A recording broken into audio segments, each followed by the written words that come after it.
There you go.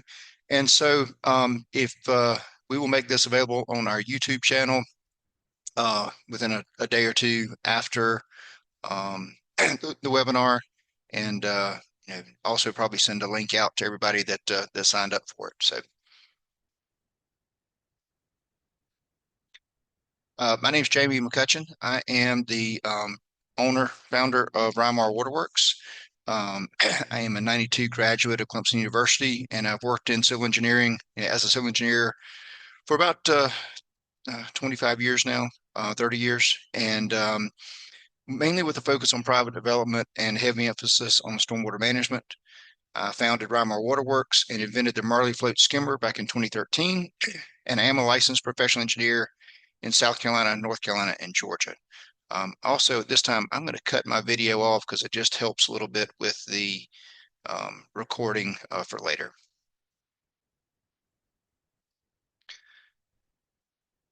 So today, we're going to go over a few things. We're going to, one, understand the benefits of use of skimmers in permanent basins. We're going to try to recognize opportunities for retrofit of existing basins by adding skimmers to reduce maintenance. And we're going to introduce our new post-construction water quality filter to achieve 90% TSS removal. And I just got a message here that some people may be having trouble getting on, so hopefully everybody's able to join today. But if those that were not, like I said, we're going to record it.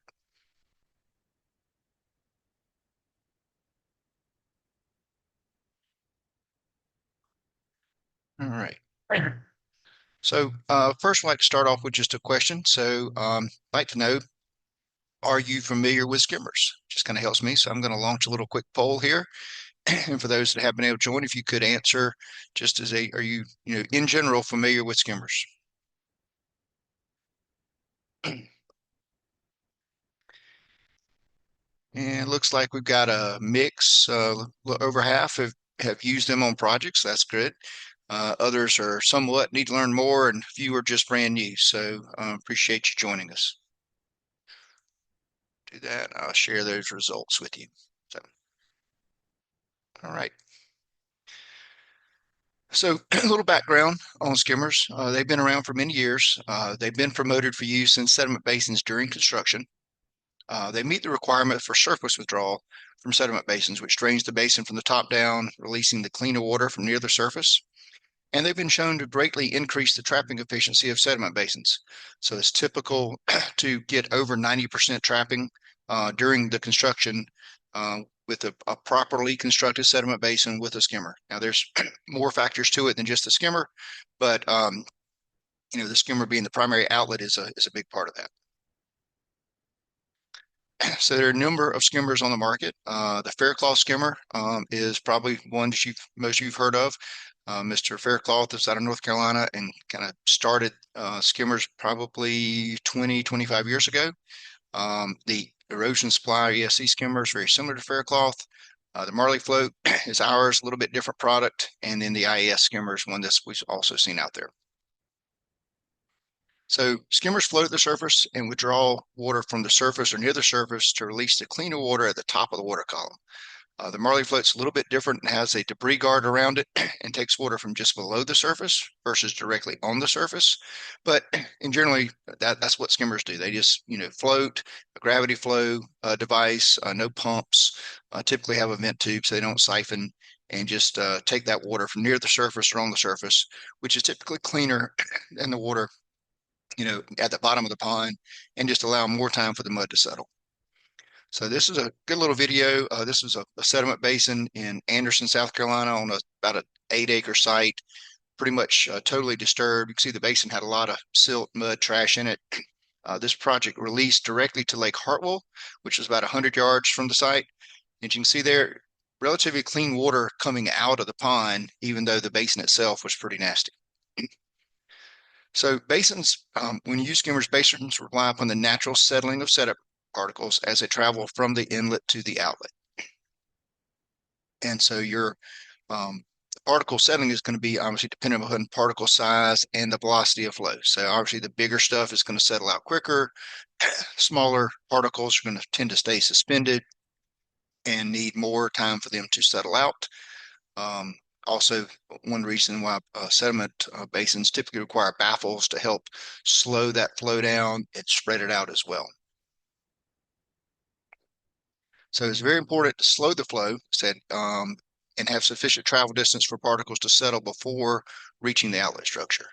It's going to look something like that, right? It's going to come in and then you're going to tend to fall out. And the closer you get to the outlet, hopefully the more they've settled. So as I say, we're going to focus on post-construction today. And it seems to be probably the most common feature for post-construction stormwater management is the dry detention pond. Obviously, there are wet ponds out there as well. There are a variety of bioretention areas, LIDs, other methods, but dry detention ponds are probably the most common method that's seen across the country. And so with the dry detention pond, you typically have an inlet located at the bottom of the pond, and this is where we're going to accumulate the most sediment. So pretty typical for a dry detention basin. Once construction is completed, you're going to remove the skimmer. You're going to put in some sort of low flow orifice, install that bottom riser to release that first flush. So first flush method is what we see most common as far as achieving water quality. And then because those first flush orifices can get pretty small, you're going to often have some sort of guard or filter to reduce clogging. We've seen all kind of options with this, but it could be a variety of things from a perforated pipe, a French drain, just some kind of guard or trash rack or screen. But engineers come up with a variety of options to try to minimize clogging. But again, we're pulling the discharge from the pond from the point where we're trying to get sediment to settle. So, maybe this isn't the best way to do it if we want to try to release cleaner water out of these ponds. So why would we consider surface withdrawal for sediment basins? So permanent basins typically rely upon that settlement to capture pollutants. And designs are typically based on, like I said, a first flush model, and that first flush volume is released over 24 to 48 hours. The volume of the first flush does vary depending on location. Typically, we see somewhere between 1 inch, 1.5 inches of runoff over your site for a dry pond. That low flow water quality orifice often needs to be 3 inches or less in diameter and are prone to clogging, especially on smaller sites, right? If you've got a 1 acre to 3 acre site, it's really hard to hold an inch of runoff for 24 hours or more. Basins are meant to collect sediment. And so if you're taking the discharge off the bottom where sediment's intended to go, and sediment does build up over time, it's going to need more maintenance because of that. And then surface draw from permanent detention retention basins does release that cleaner water from near the surface and allows more time for pollutants to settle, just like it would during construction. So, does it make sense to do this during construction, but then switch back to the old method of using an orifice at the bottom of the pond for post-construction? I do want to say, if anyone has questions, we don't have a huge group on here today, maybe 25 people or so. So if anybody has questions as we go along, please feel free to unmute and ask, or you can add it in the chat. So I'm going to look quickly at 2 case studies where we've used skimmers to retrofit basins for permanent use. And the main focus on both of these was reducing maintenance. We feel like we probably helped some with water quality in both, but that really wasn't the feature. It was mainly just a reduced maintenance issue. So we've got one site in Simpsonville, South Carolina, and one in Charlotte, North Carolina. So this was actually a pond. It obviously was severely overgrown and not surprisingly received a notice of violation for failure to maintain the pond back in 2013. So we got the timber taken out of the pond for the most part. You see a few willow trees and stuff still in there at this point, but for the most part, we removed the timber. And after we had the initial vegetation taken out, it was determined that there was a 2-inch orifice below what was now the bottom of the pond that had clogged, and it accumulated approximately 6 feet of mud and debris in the basin. This was a fairly large pond, about 3/4 of an acre. Side slopes were pretty steep, about 1.5 to 1. And so due to the size of the pond, steep banks, and the volume of muck to be removed, Estimates to clean out of the basin were $60,000 to $75,000, and those were probably a little conservative, a little low. Probably was going to cost more than that, depending on where we had to take the material. But you can see here in the picture, you got orifices here, a lot of debris in this basin that had clogged up that 2-inch orifice many, many years ago. So this is a view kind of upstream of the outlet structure. But we redesigned the basin we had to allow that muck and debris to remain in the pond. Was a kind of rare pond that actually had excess volume built into it. This is in Greenville County, and Greenville County required that that 2-inch low flow discharge rate be maintained as part of the design modification. But we were able to do that by installing the skimmer and not having to remove that sediment buildup, was a significant savings, probably $50,000 or more for the owner. Well, as part of the being using a skimmer, this was considered a pilot project because Greenville County had never allowed a skimmer to be used permanently before. So we installed a 5-inch orifice. The other orifices in the outlet structure were modified. So you can see in these pictures, these were where the other orifices used to be. They were closed in, put some new orifices in higher on the basin because the skimmer was controlling more of the flow. And then we monitored it monthly for the first 12 months. And so, functioned pretty well. No significant issues during that time. So the pilot project was going very well. Then about a year or so later, August of 2014, the owner was maintaining the basin. They had cut all the vegetation along the side slopes, allowed it just to fall into the bottom of the pond, and had a big rain of about 5 inches and over about 6 to 8 hours, and washed all that debris down to the bottom of the pond. But you can see here the picture on the left, our skimmer sitting down in the bottom of the pond with all that muck and debris was able to drain the pond for the most part down. So you can imagine if you look at the picture here on the right, if that was just a 2-inch orifice and had all that debris in there, very likely would have clogged. These other orifices, that's about 8 to 9 feet of depth. So it would have been extremely difficult to get to that 2-inch orifice to get it unclogged, and much easier, even if the skimmer had clogged, have a rope on it, just kind of pull it, or even if you had to float out in the basin, if you forgot to put the rope or had some issue with the rope, you can get to that much easier than a 2-inch orifice, 6 to 8 feet deep. So we continue to use this basin now, since it's pretty close to us, as our, kind of testing ground. We've replaced the skimmer with a prototype with filter fabric a few years ago. That was just one of our first prototypes, trying to do some testing to see how we could add filtration to the skimmers. That's a close-up model of that. This one actually did not work great. What we found out was the filter fabric, there was not enough fabric here to keep up with the flow of the skimmer. So it was one of those that we tested and tried, but just didn't work out quite right. So summary here, modification of the pond outlet to include a skimmer saved over $50,000 in maintenance expense. That was after the design, redesign, permitting cost, and modification of the outlet structure. The skimmers continue to function very well as the low flow water quality outlet. So at this point, we're just using that skimmer to mimic the low flow outlet and reduce the maintenance for the pond. And obviously, it's been much less prone to clog and much easier to access for maintenance. And we continue to use this site for research and development of our filter concept. So the other example here is an apartment complex in Charlotte, North Carolina. It was a very similar situation. In 2012, this property received a notice that it was going to be inspected for compliance, gave the owners a heads up, hey, we're going to come out there.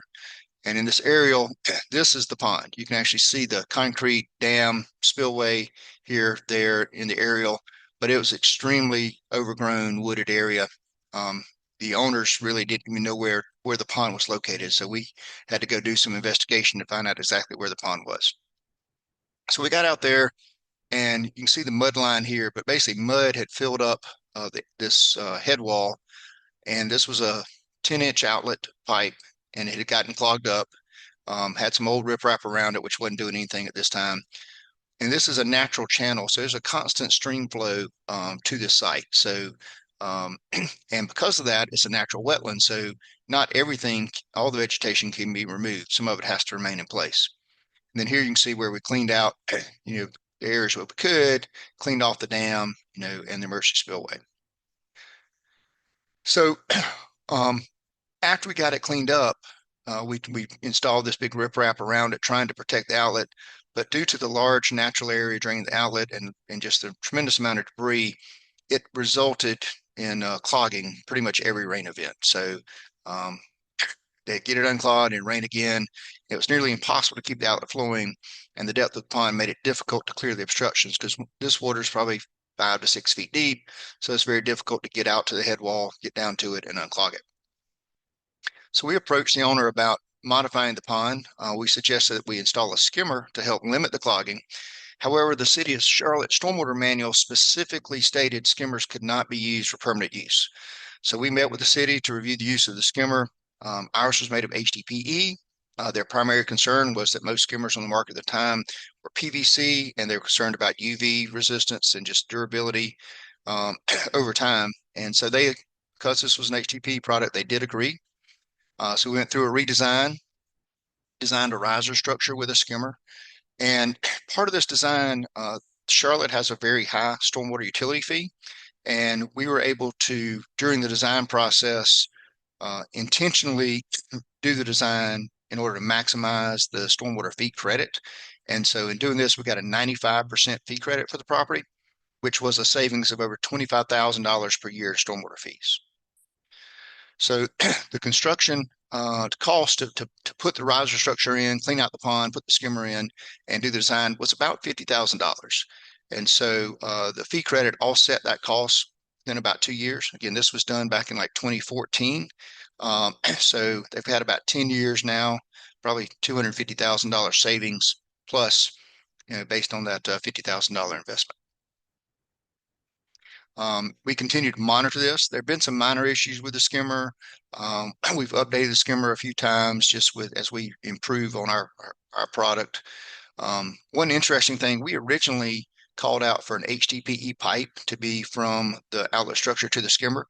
However, HDPE would bow whenever it got hot. So during the summer, it would tend to float a little bit and have a bow in it, which we didn't seem to really affect the flow too much, but we didn't like that, so we ended up replacing that with a PVC pipe. In 2021, we replaced it with our latest model skimmer. So we kind of changed that design a little bit because it was permanent. We just wanted to kind of use this as a testing ground for that. And then in 2023, they were still having some issues with clogging, just with the enormous amount of natural debris in there. So we added a debris guard around the skimmer just to help keep the trash out and minimize the clogging in it and maintenance. And when it did clog, they basically just pulled on the rope, shake it off and get it going again. But obviously we want to do whatever we can to minimize the amount of maintenance. And then also in 2023, last year, we decided it was time to clean out the basin. And so we figured out there had been about 3 feet of sediment buildup over the 9 years that the skimmer had been in place. So again, ponds are intended, to trap that sediment, other pollutant particles in the basin to keep them from going downstream. So this is a very good example of how the pond's been very effective. Ponds do require maintenance, but 3 feet of volume over roughly maybe a 40-foot by 60-foot area had been accumulated over the 9 years. And so now we have a pretty good idea of when maintenance should occur in doing that. But overall, the skimmers greatly reduced the maintenance, very limited clogging, and been very successful there. So now a quick question for you. After hearing this, want to know, have you ever considered using a skimmer permanently? And if not, now that you're aware, would you consider that? So I'm going to launch another poll here and just see what your thoughts are. So,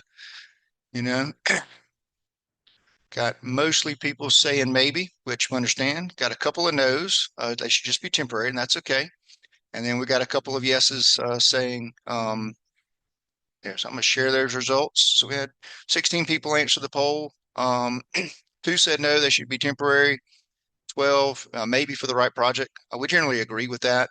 And 2, yes, it's a good idea. So, let's talk a little bit more about that for you. So if you're going to use a skimmer permanently, One of the things you have to know is how you're going to model it as part of your pre-post model, when you're doing your pond design. So we're going to talk quickly about advanced skimmer modeling using HydroFlow hydrographs. For those you, the consultants, HydroFlow is now built into Autodesk or Civil 3D. And so it seems to be the most common software, but we're going to go through this example. And if you use another software, you can probably, figure out how to apply the same principles. So this is actually a site that I did the engineering on many years ago back in the city of Greenville, where we did use a skimmer during construction, but the city required quantity control during construction. So it's a pretty good example of how to model that pre-post flow rate in there. So our site here is about 5.5 acres. There's about 2.25 acre that's being disturbed. There's a little sediment basin here. It's discharging here to this little side road. About 3.4 acres is not being disturbed. So in pre-development, our 5.5 acres had a curve number about 59, time concentration just under 20 minutes. Post-development, again, the area going to the sediment basin was about 2.25 acres, curve number of 86. This is based on the bare earth disturbed condition during construction, time of concentration down to 7 minutes. So one of the things you want to do in HydroFlow when you're going to use a skimmer, when you build your basin, you need to create points to be able to enter the flow rate. So in this case, we put in a stage of 0, 0.1, 0.3, and then a half a foot up to 4 feet, which was the depth of this basin. Each of our skimmer details will provide the flow rate at each of these points. So on the detail, there'll be a flow rate at 0.1, 0.3, 0.5, then every half a foot. One thing I didn't point out on the front side that we often talk about, skimmers are often thought of as constant head, constant flow devices. Testing has shown that's not really the case. There's actually a flow rate curve to all skimmers. Typically, you see about a 25% increase in flow rate from a 1 foot depth to a 4 foot depth. Happens that the testing company that did our testing to verify the flow rates has a 4 foot deep test tank. So we can only test to a 4 foot depth, but you can then extrapolate it out using the last couple of data points if needed. And what our testing has shown is that in most cases, that flow rate curve is starting to flatten out around that 4 foot depth, and we see a more consistent flow rate over 4 feet. So when you go to build your basin, typical outlet structure, you're gonna have a barrel going out. So in this case, we had an 18-inch barrel going out. Like I said, we had to do quantity control for the 2-year, 10-year storm. So we've got a 6-inch orifice in the riser structure at about 1.75 feet above the bottom. The riser structure was about 3.6 feet tall, and the top 0.6 feet was a rectangular 1 foot wide weir. And then here, kind of the secret sauce to this is this user-defined column. This is where you enter your skimmer flow. So again, we just take the skimmer flow rate off the detail, add each stage, enter it in. That will build in that flow rate curve for us into the model. When you look at this, your total outflow is going to be equal to your user-defined flow until you get up to the depth where additional orifices or outlets are kicking in. So like I said, our 6-inch orifice was at 1.75 feet. So here at the 2 foot stage, the total flow is equal to the user defined plus the 6-inch orifice and so on. Now, if you do have a deep pond and you're like, hey, I don't really want to extrapolate this out, say our pond's 8 feet, 10 feet deep, and you'd rather have a more accurate model, we have a basin design tool that's mainly used for sediment basins. This is available on our website to download. But you can put in here your pond depth total, and then you can,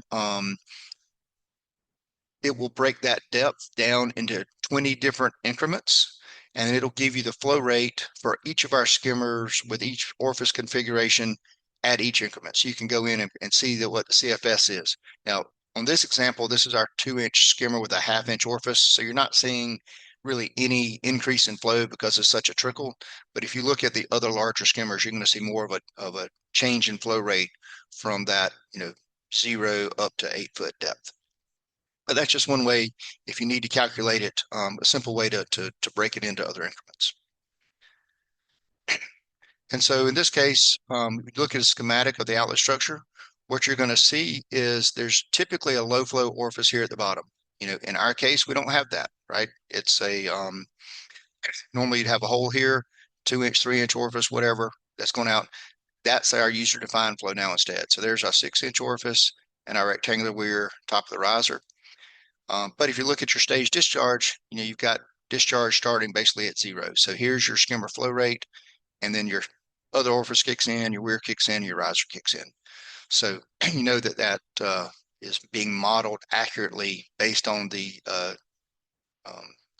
flow information, orifice and weir and user defined flow that you've entered into the model. So that's a really quick summary on hydroflow.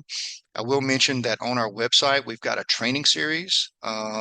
It talks about skimmer sediment basin design basics, using our tool, advanced skimmer design using SEDCAD. So if you're in an area such as Kentucky or South Carolina, that SEDCAD's popular, we'll walk you through how to model a skimmer in SEDCAD. We'll talk about using it for permanent use, modeling in hydroflow. Number 6 is coming soon. That's HydroCAD. So I need to get that one uploaded here in the next couple of weeks.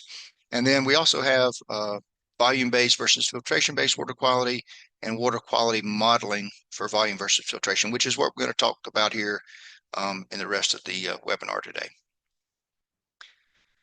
Before we go there, any questions so far on just general idea of permanent use of skimmers for mainly maintenance for basins? Feel free to unmute or use the chat. Okay. Oh, got one in the chat. Let's see what we have.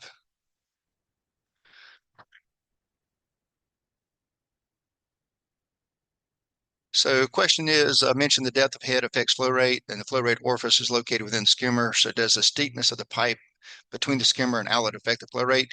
The answer is generally yes. That's very hard to model, and that's why ASTM now has a standard for skimmers that identifies the parameters for third-party testing to determine the flow rate. There's a variety of things that affect flow rate. Probably the biggest one is head, of different skimmers, because you'll have, a 3-inch skimmer of one type versus a 3-inch skimmer of another type that has different head on that outlet. It's going to flow differently. The length of the pipe is going to have some effect. The flexible connection that's used to connect the pipe to the riser structure will have some impact. Ours is a fairly short flexible connection, so it doesn't tend to have like a bubble or tent in the middle of it. Some other products use a longer hose, and when it's only a foot or 2 feet deep, that hose can kind of float up and create an air pocket or bubble there that restricts flow some. So what the common has been is that you can really only determine flow rate based on testing. There's just so many variables that it's not really feasible to model that in theory. So, several states now have gone to requiring testing of skimmers. So how does the head affect flow rate if the orifice is located within the skimmer itself? What you'll find is that most skimmers have a pivot action, and so there'll be a slight change in head as the skimmer rises. It's pretty minor, but when you're only talking like 2 inches to 4 inches ahead, a 1-inch difference can have a little bit of impact. I will say for sediment basins, typically we're trying to hit maybe a 24 to 72 hour range of time. And so that nominal difference in flow rate with depth is probably not a big deal. However, when we look at post-construction and we're trying to hit it, more precise flow rates and model our pre versus post flows, it's probably more important to understand the actual flow rate of the skimmer versus kind of a orifice equation or something else that may affect it. Again, you're probably not going to see major differences. So you're probably going to have it between, maybe a couple of a tenth of a CFS or so. But when we're trying to maintain those really low, 1-year storm, 2-year storm flow rates, it is important to try to model it as accurately as you can. So appreciate the question. So now we'll go into kind of our traditional pond design. So, some of this I'm a little hesitant to say because it's just how we do things, but I think it's something we all recognize, or many of us recognize. But there's some flaws with using extended detention for water quality, right? So, number one, basins are designed to capture pollutants by holding runoff for an extended time, allowing for settlement. So, the whole first flush model is a model that says, hey, going back to that initial talk about having time for sediment particles to settle out, we need that time or else, a lot of the particles just won't settle. So, when you have basins relying on settling time, and you have a very small storm, get a quarter inch of rain over 2 or 3 hours, even a half inch of rain over 24 hours. Um, if you have very little ponding in your storm, in your pond, um, and therefore very little holding time, how much water quality are we getting, right? We're basing all this water quality on having that time frame in order to settle. But if it's basically flow in, flow out, how much water quality are we getting? And the answer is very little to none. And then volume-based designs do result in larger pond sizes. There's some fallacies in how we do that volume design, which we're going to get into detail on. And the reality is we're building bigger ponds, but that's not necessarily benefiting us the way we think it is. So we thought about the idea of using filtration instead of settling. So, you know, in using filtration in a pond. So a pond does provide a large containment volume to reduce the maintenance frequency and treat larger drainage areas, right? There's obviously a variety of MTDs out there that have been approved that are filtration based. Often these are kind of things that are put in vaults or maybe a catch basin filter, those kind of things, and have very low holding volume in the MTD. When you put a filter in a pond, now you've got a much larger volume that you can hold in, such as the pond in Charlotte where we showed you had 3 feet of depth over a 60 by 50 or 60 by 40 foot area, very large volume of sediment, much larger than what would have been contained in some sort of vault or filter device, a catch basin filter. Also, there's excellent potential to retrofit older basins that did not include water quality benefits if you can design the filter to handle the peak flow rate, and your peak flow rates can be maintained. So we had water quantity requirements in place many, many years before we had starting really to push water quality. And even in some areas, water quality is just now coming into play. But you've got tons of basins out there that were designed to retain that 2 year storm, the 10 year storm, maybe 25 or 50 or 100 year storm. And if you use that first flush volume design, you're going to take up a lot of that volume and you're going to increase your peaks, which obviously you don't want to do because you don't want to increase the flooding downstream. But if you can use a filter and the filter can treat at that low storm event level, you don't have to change the volume of your pond. So excellent potential to retrofit older basins with a filtration-based model. And then filters and ponds are relatively easy to access and maintain. There's a lot of systems out there that are underground vaults, just a little harder to maintain. Some of them are fairly easy. Just take a vac truck, suck the stuff out. Others require confined space entry depending on the size of it. But if it's out in a pond, pretty much most contractors, qualified contractors, I'll say, can do a good job of maintenance there. So what are some benefits to filtration versus settlement? Again, the peak rate of discharge can be based on the filter treatment flow up to the first quantity storm event. Again, that's going to result in a smaller pond volume, which we're going to show in detail in a little bit. The other thing is the filter treats 100% of runoff from the storms up to whatever that peak rate of the filter is, down all the way to the little trickles. You get 1/10 of an inch in a quick storm burst, and it washes off all the pollution on the parking lot. All that goes to the pond, but there's not enough volume to create any ponding. Well, if it's got to go through a filter, we've now treated that volume entirely. So we're getting much more of the annual rainfall treated with the filter. And another big thing here is that filtration media can be customized to target specific pollutants of concern. TSS is obviously the big one. That's pretty much on everybody's list, and that's typically considered an indicator of most other pollutants because most other pollutants are going to some degree, attach themselves to the sediment particles.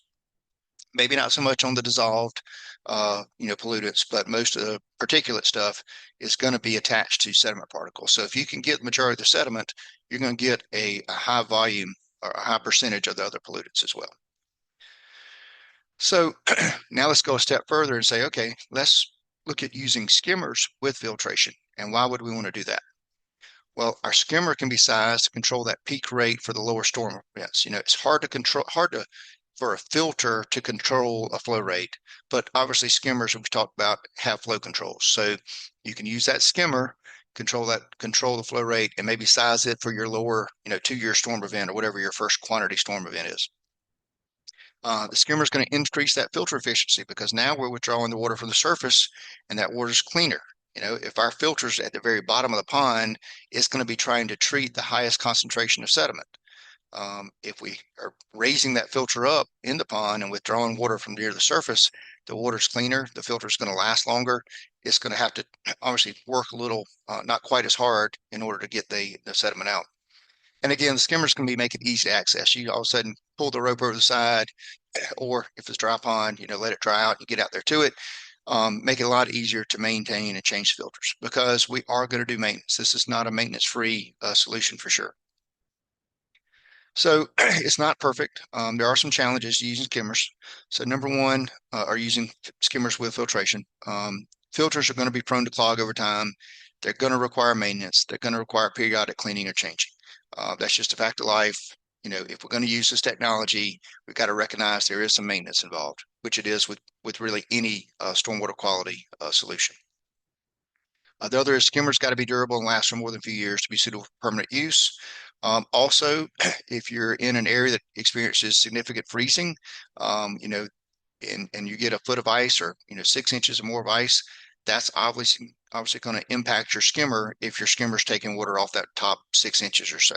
So if you get heavy freezing, you may need to factor in a alternative drain, maybe a perforated riser with a valve on it, that if you get significant freezing and need to drain the pond, you can go out and release that valve. And then our biggest challenge, and I'm sure we probably have some regulatory folks with us today, there are no established standards for basis of design and permitting based upon combining a pond and a filter. At least none that I've found. There are standards out there for mechanical treatment devices, and there are standards out there for pond design. Have not seen anywhere or any design manuals that put the two of those together and how you can do that. So I do know Georgia has a spreadsheet, kind of has a treatment train, and we've now, for those of you that have joined us from Georgia, we've talked to the state and several MS4s in Georgia, and even if they only give us 50% credit for our filter versus the 90% that our testing showed, you combine that with a dry pond, you can get up to your 80% trapping efficiency. So let's talk about testing. There's two widely recognized testing protocols out there today.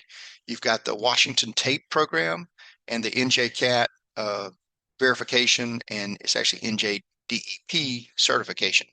So NJCAT has established testing procedures for filtration manufactured treatment device, MTDs, and they have testing protocols procedures. You end up using a third-party lab to do the test per NJCAT protocols. You then submit that lab testing to NJCAT. They will verify that your lab testing was done to the protocols, and they'll give you a approved percent removal. And then you can take a step further, go to NJDEP, and they will certify that, they do a further review on that, and they'll certify that for you.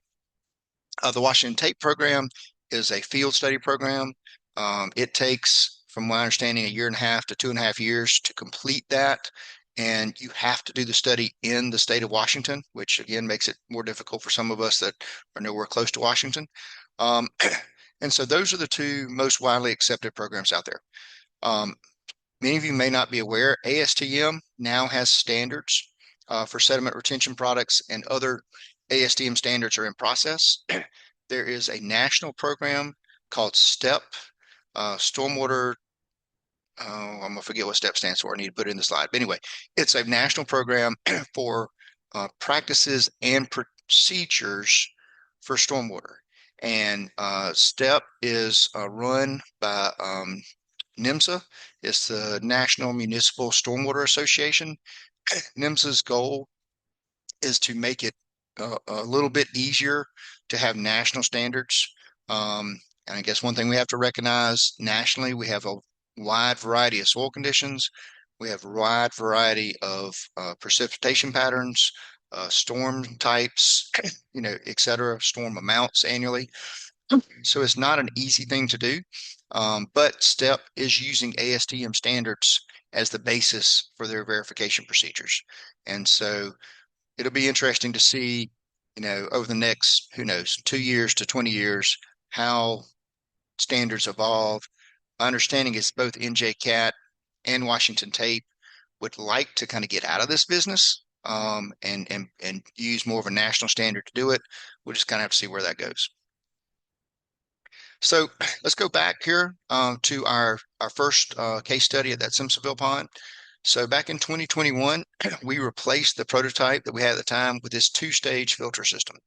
And so this outer is basically a turbidity curtain, but you can see here a little glimpse of it. There's a screen in there. So, escape's got a float and it hangs down about 3 feet, and it's got a way for water to flow through the curtain, not just under. And then this inner material here is a non-woven material that is been used to absorb hydrocarbons, very effective with TSS, some testing with metals, and I think they're looking at potential for phosphorus and nitrogen and other things, basically if they can get enough sediment. And the version we've decided to use actually even has an antimicrobial treatment, so it may help a little bit with bacteria or fecal issues. So we put this prototype in our pond in Simpsonville, and we've been monitoring it. Actually, did monitor it. We had it in the pond for about 24 months, and we saw 2 year time frame was a very good time frame to test the prototype. We'll mention the area flowing to this pond is highly developed and almost no other stormwater management. So it's probably a 30, 40 acre watershed, a couple of commercial shopping centers, electrical substation, a variety of other commercial retail development, and almost none of that has any stormwater management to speak of. And so a large amount of trash and debris makes it to this pond. One of the reasons it got clogged up and had 6 feet of mud buildup. So part of our monitoring, we installed a time-lapse camera. And so this was back in summer of 21. So this is a storm event, started raining the evening of July 7th. By the morning of the 8th, the pond was full. You can see the skimmer and filter have risen to basically the top of the structure. So the pond's basically completely full. Later in the morning, started to drain. By the evening of the 8th, you're seeing it's coming down a little bit. And then by the 10th, it was pretty much entirely drained. So, again, we're trying to hold this water quality volume at the time for at least 24 hours. That volume that was up to that riser structure was probably more than just an inch of runoff. It was probably closer to 2 inches of runoff. So taking 2 days for it to drain down says, yep, it's working about right. That's the intent. Plenty of time for pollution to settle, taking that cleaner water off the surface, really doing what it was intended to do. One interesting thing is vegetation started to grow in our non-woven filter. At first, we were like, uh-oh, that's not a good thing. But then we realized, hey, maybe there's some potential for nutrient removal. If we get the right vegetation to grow in the filter, maybe we can get some nitrogen and phosphorus uptake. Now, obviously, that's a small amount of vegetation, so how effective that'll be, we'll see, but any little bit helps, right? We did notice over the winter vegetation died, so we did, go out and do some kind of cleaning out of the skimmer just to do it, but we didn't see any noticeable impact on flow rate. We were a little bit of concern if we had any long dry spells, the vegetation could take root and keep the skimmer from floating up. Our camera showed that wasn't the case. It always floated up properly. So, wasn't, I would say if you get that long of a period without rain, it's probably a drought. It's probably not growing vegetation very good anyway.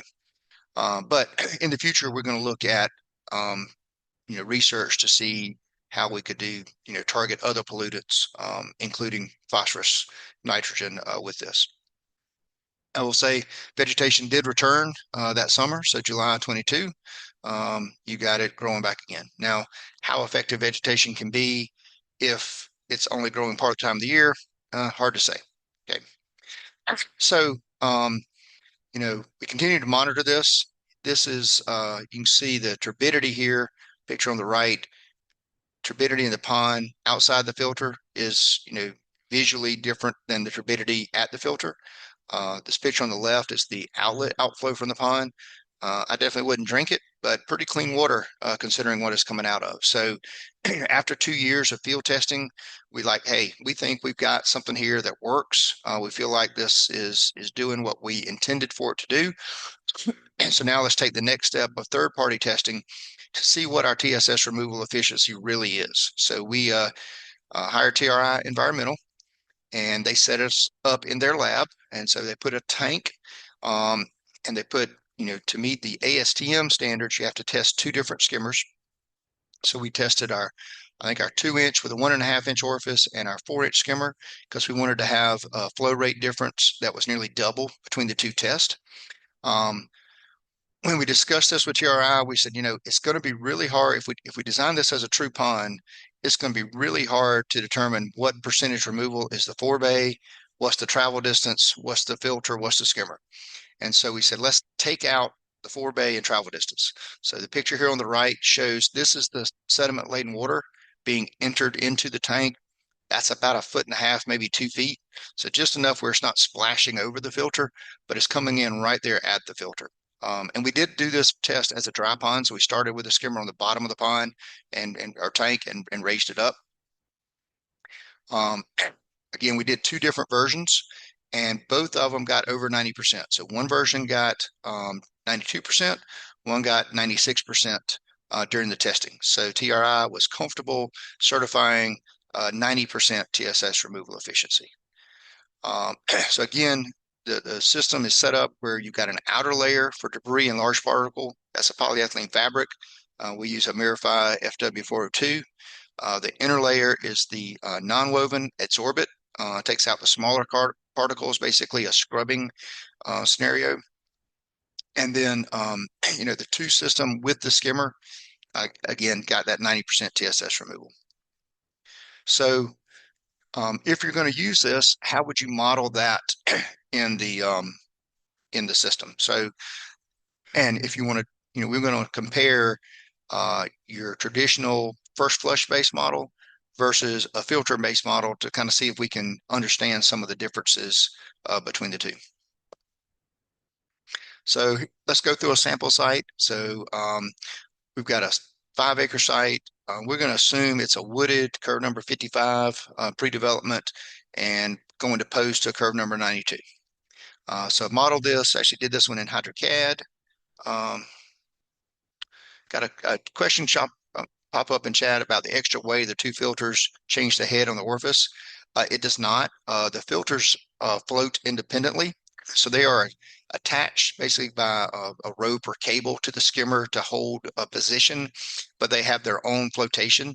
And so they basically float completely independently of the skimmer. So they don't hold it down, so to speak.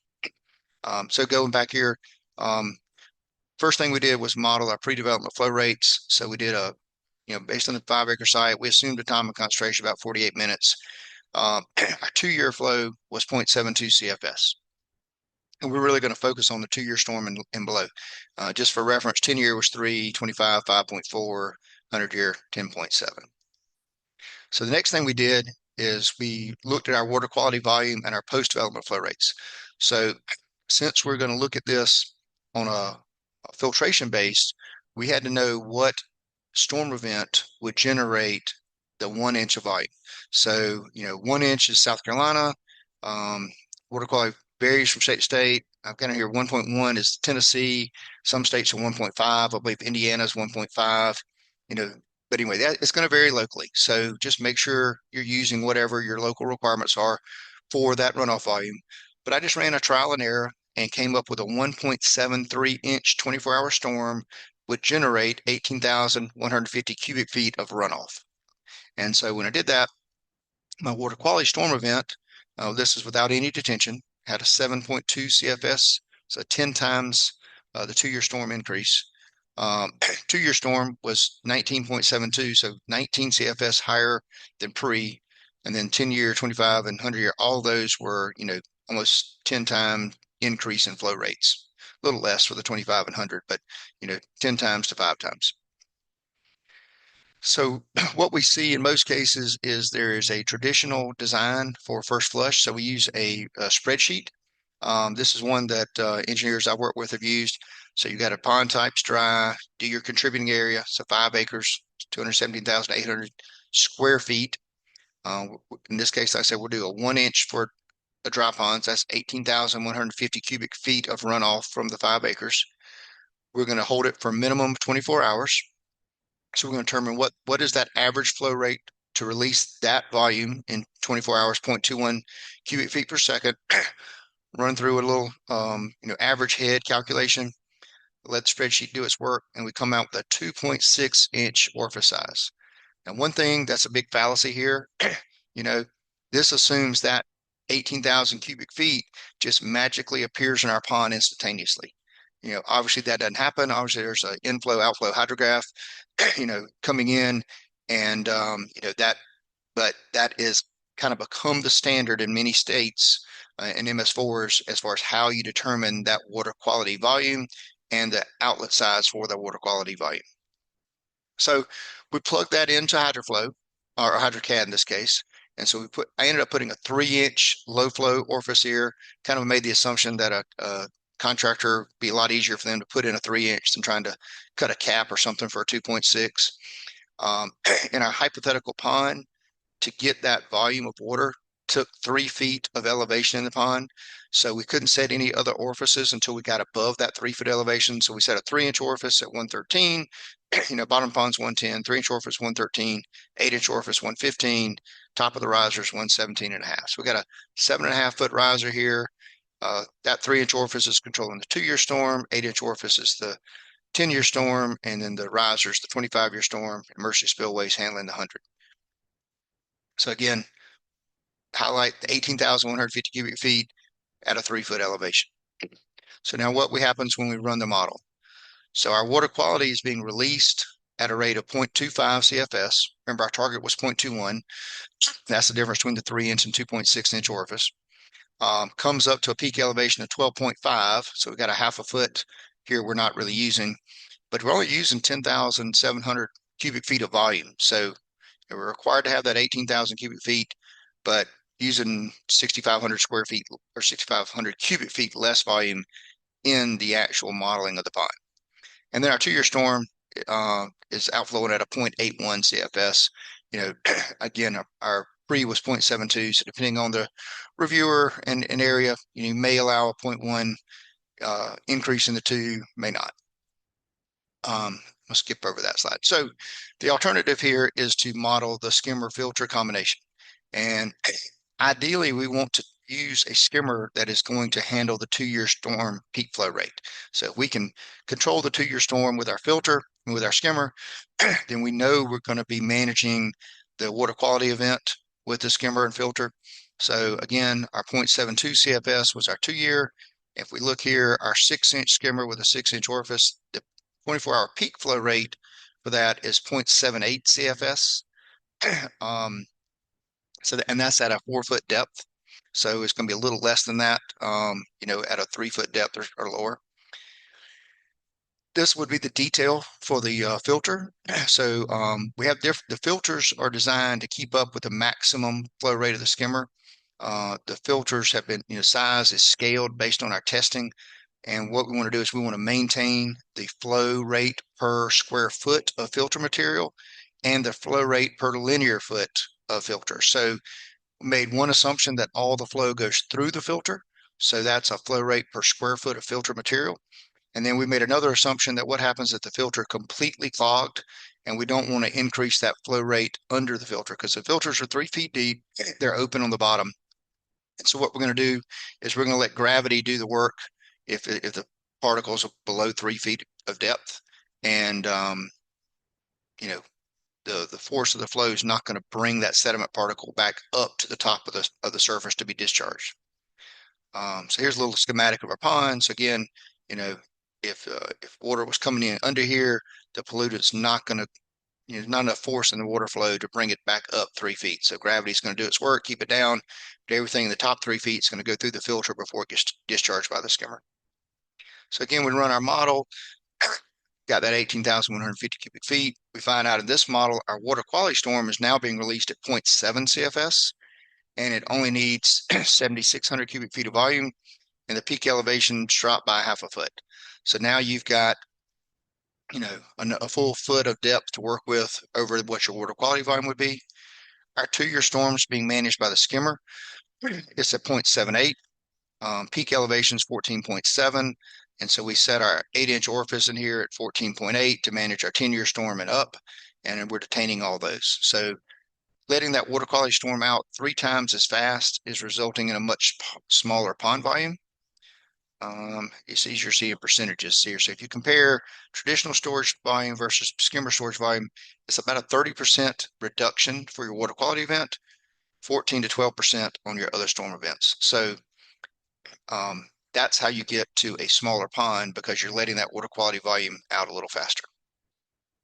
Again, remind you, we have our latest webinar is on our website and on our YouTube channel, along with our training series.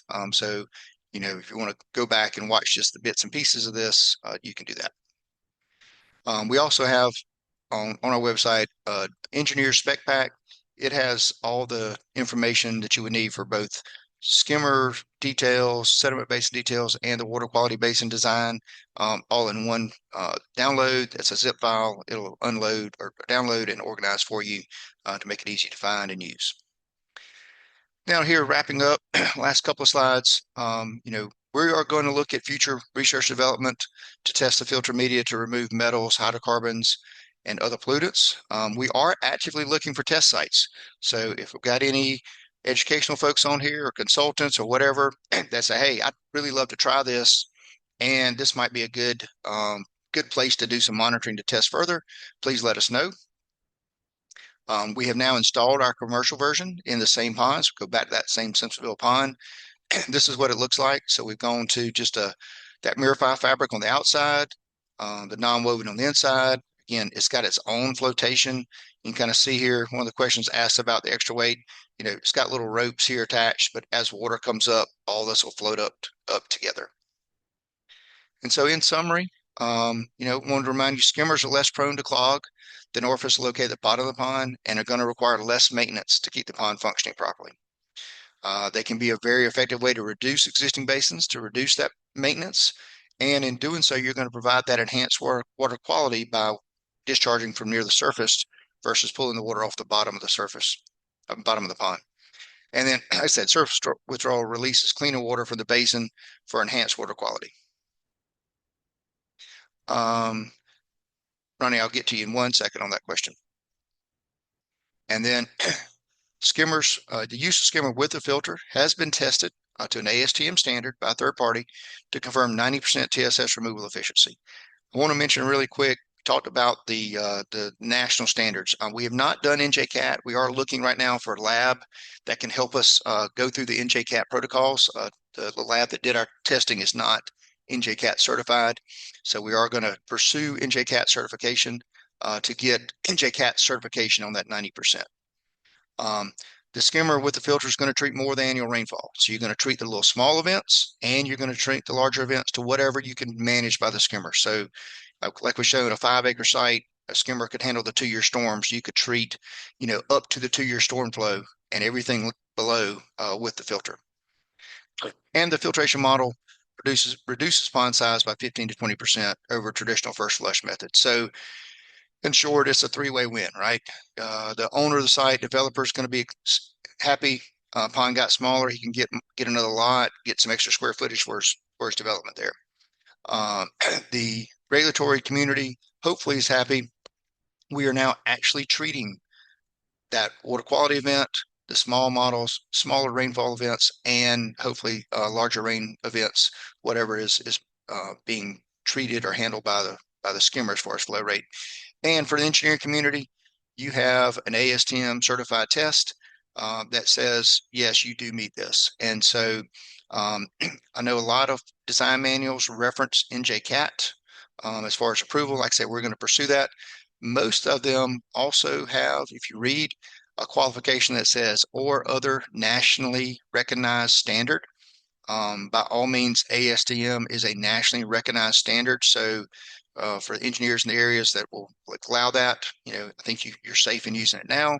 I will say if you're a consultant on this with us today or a regulatory agency, if you'd like more information or if you're a consultant that's going to make a submittal in a specific agency, please reach out to us and let us know. And we'll reach out to that MS4, make sure they're okay and understand it. But that's it. Thank you for attending. We did have a question on the non-woven filter media, a needle punch filter fabric. Actually, it's not. The non-woven is not needle punched. We actually put it in two layers, and it has. I didn't go this in detail, but we have two layers of fabric, and we slit the fabric, and so it's basically 6-inch panels that are offset 3 inches, so the water kind of weaves through that material. We did find that the non-woven flow rate through it was a little slow, and so we came up with that 2-panel design to do that. And I've also got a question: have we tested a permanent skimmer in an area that freezes? Does it break the skimmer? So Ben, it sounds like you're in Ohio. We have Ohio is one of our best markets. We've had skimmers in sediment basins that have frozen solid, and been frozen for months on a time. And no, it did not break the skimmer. Our skimmers are extremely durable. They're a HDPE product. They don't crack in the freezing. They don't have the UV degradation, and so we can say with confidence it will stand up to that. Now, like I mentioned before, you may need a alternative outlet to release water from the pond if that top foot 2 feet is frozen. But no, we have not had any damage from that. So any other questions, please add them to chat or feel free to unmute. We're at the end of our time, and I want to be respectful of everyone's time today. If you need a PDH certificate, please email us. You can send that to info@rymarwaterworks.com. You can also scan the QR code on the screen here to get to our website. And please, if you do have questions, please let me know. We'd love to be a resource for you. Love to do what we can to hopefully promote better water quality in our ponds using the filter. Thank you all and have a great day. If you have any other questions, please ask. I'll stay on for a minute or two, but I'm gonna go ahead and stop recording now. So.